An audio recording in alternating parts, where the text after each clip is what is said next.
When you hear the phrase spiritual awakening, what does that mean to you? When I use the phrase spiritual awakening, I mean something very specific.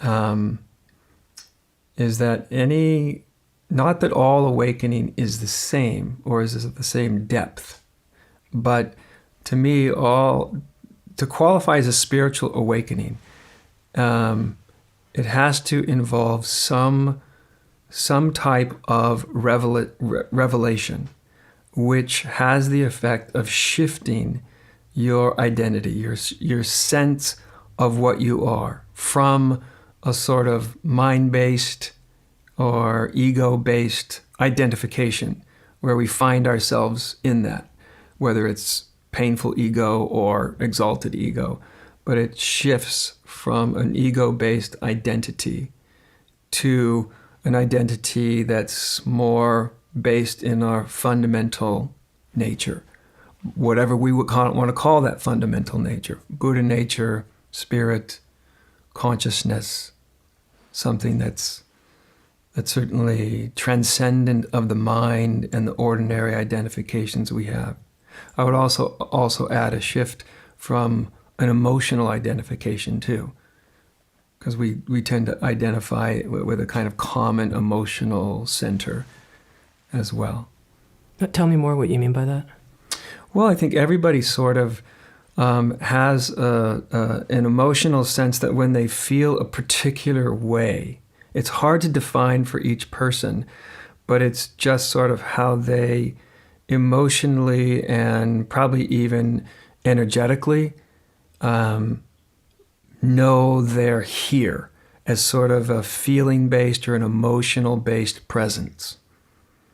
Not presence as such, but an emotionally feeling-based presence. For instance, I mean, this to kind of have to blow up the example so it's bigger than usual, but if someone, say, has had a lot of depression in their life, and of course nobody likes to feel depressed, but if you have an experience like that for a long enough period of time, at some deep level, usually below the conscious level, we begin to energetically and emotionally associate that feeling of depression with who we are, right? So that's an obvious example.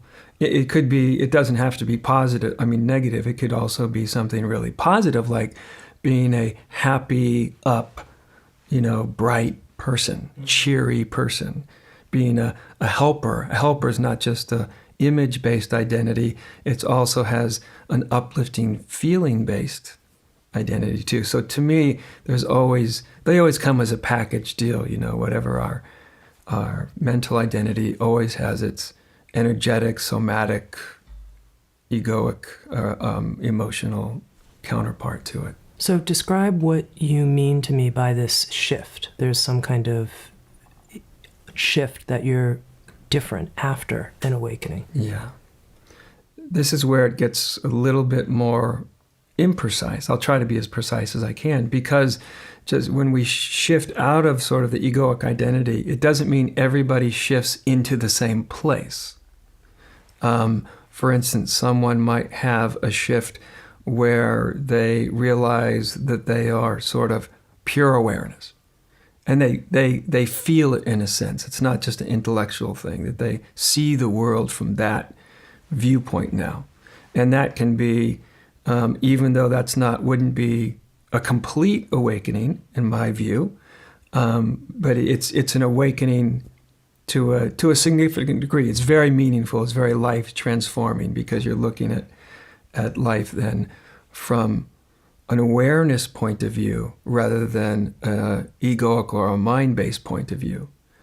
I would think that would be almost like the minimum kind of shift that I would say would be, that I would even call a spiritual awakening. There can be then shifts into kind of a unity consciousness where you sense a sort of underlying sameness between yourself and all the other forms of existence. That's a kind of awakening as well. There are other qualities too, but all of them involve a kind of shifting of the locus of our own sense of being. Discover on-demand videos and docuseries, explore a full schedule of daily life classes, and become part of an incredible community. At Sounds True One, we invite you inward to find your way your way.